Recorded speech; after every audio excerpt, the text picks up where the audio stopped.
Ayan, ito na guys. Luto na yung suman natin. Suman pag nasa Pilipinas ka.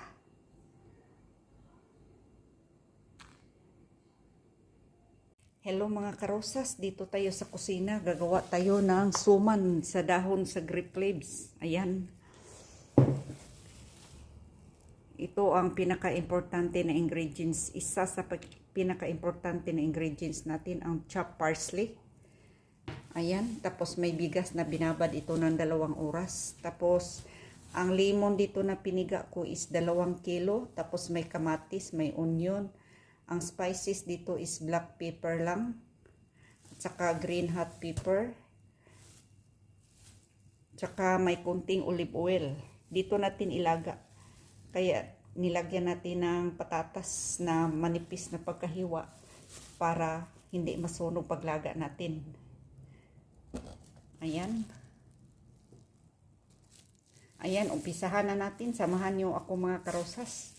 Nakabalot yung kamay ko sa plastic. Nag-wear ako ng gloves. Nagsuot ako ng gloves. Kasi ang lemon is mahapdi. Mabilis masamad, masugatan yung kamay ko sa lemon. So, pabilisan ito mga karosas. Kasi ilaga pa natin ito ng 3 oras. Bakit 3 oras? Kasi mahina lang ang apoy nito. Ayan. Kasi paglakasan mo yung apoy, masunog. Ito, magbalot na tayo mga karosas. Ilagay natin dito sa plato. Para yung juice hindi masayang. Ayan.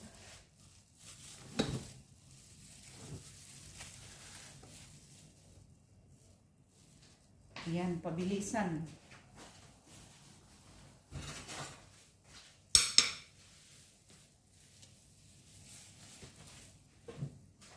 Kita ba? Ayan, kalahati lang makita mga karosas. So, kamayin na lang natin ito kasi mas mabilis at saka nagsuot naman ako ng gloves.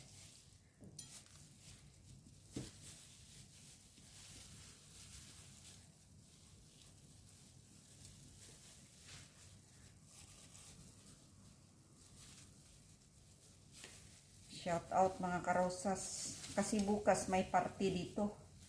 Kaya gagawa tayo nito.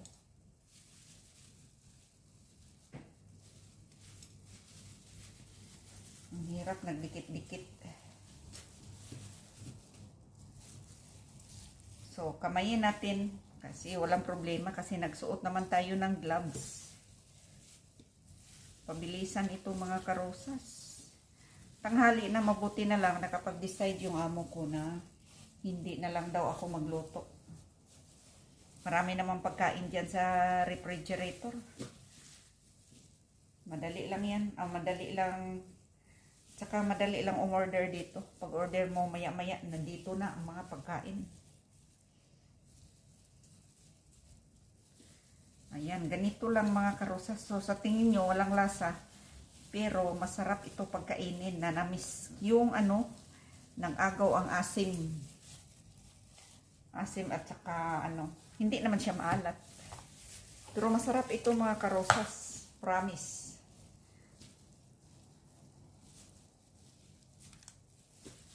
Ayan.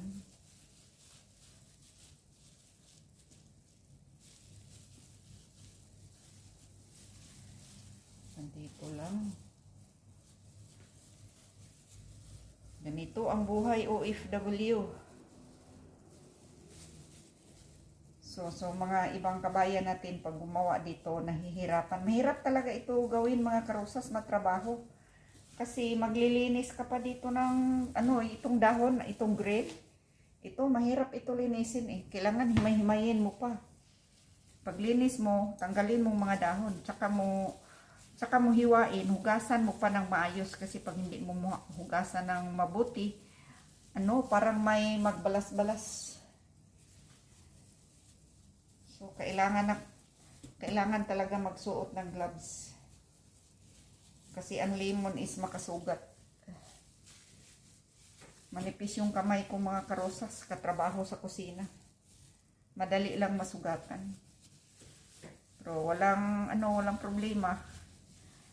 Trabaho ang nagpunta tayo dito para trabaho, laban lang.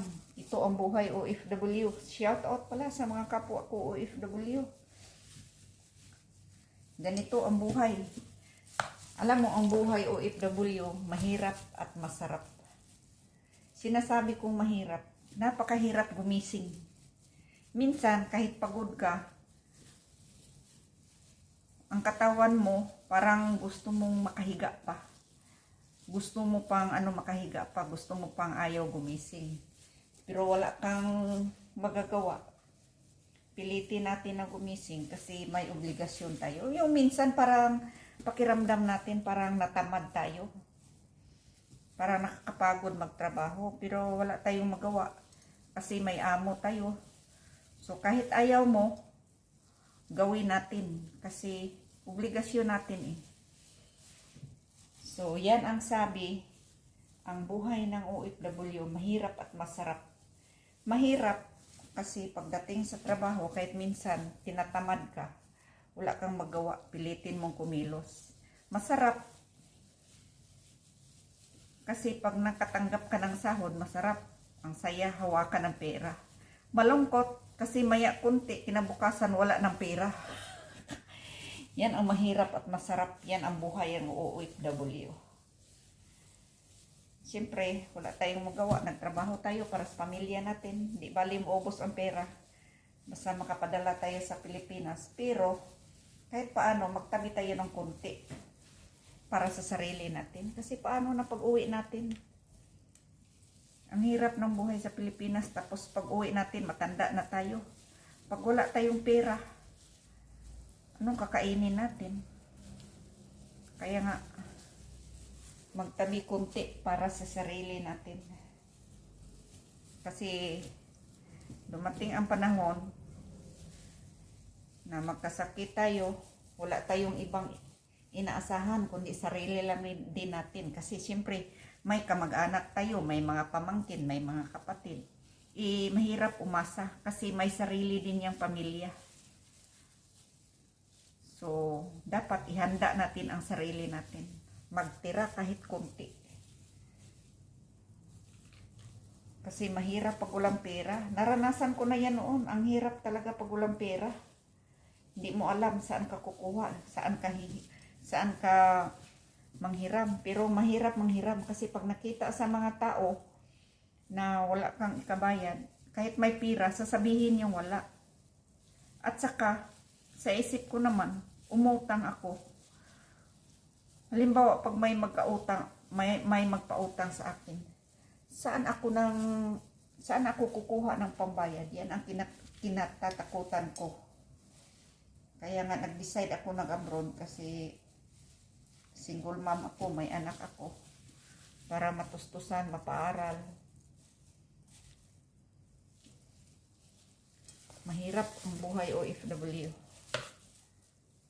Kung may trabaho pa lang ako sa Pilipinas, may natapos pa lang ako, hindi ako mag-abroad kasi mahirap ang buhay OFW. Minsan naramdaman mo na parang ang lungkot mo, parang gusto mong nandoon ka sa bahay mo, nakaupo lang nagkape.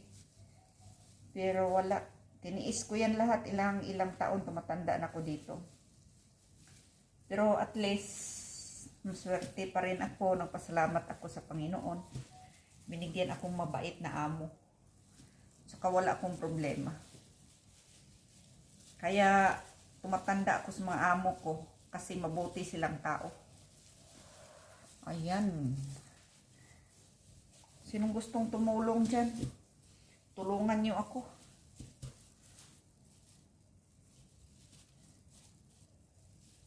Pabilisan ito guys. Ayan. Kunti pang nabalot natin. Ilang minuto na ba tayo?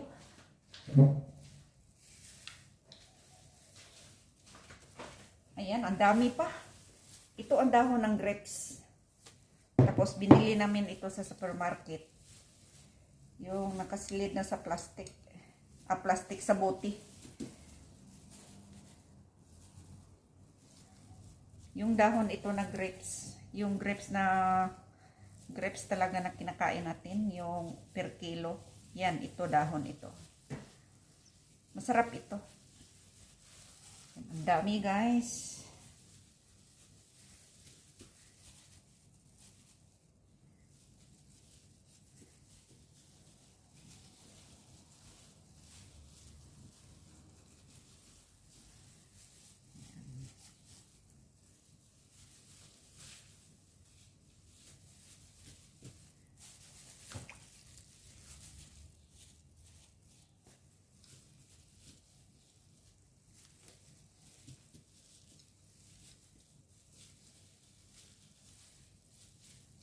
Minsan may malambot na dahon kaya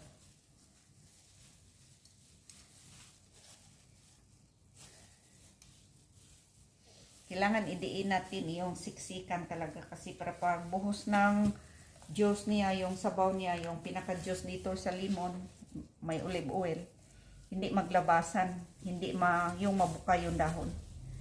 Kaya kailangan siksik at saka mahigpit yung pagka-roll sa yan. Kasi pag hindi mahigpit, mag-ano yan, yung pagbuhos mo ng sabaw niya, paglaga, mag-open.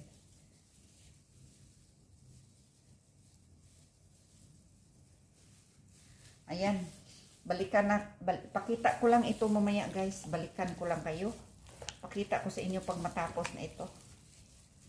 Malapit, isang oras pa ito, kasi ang dami.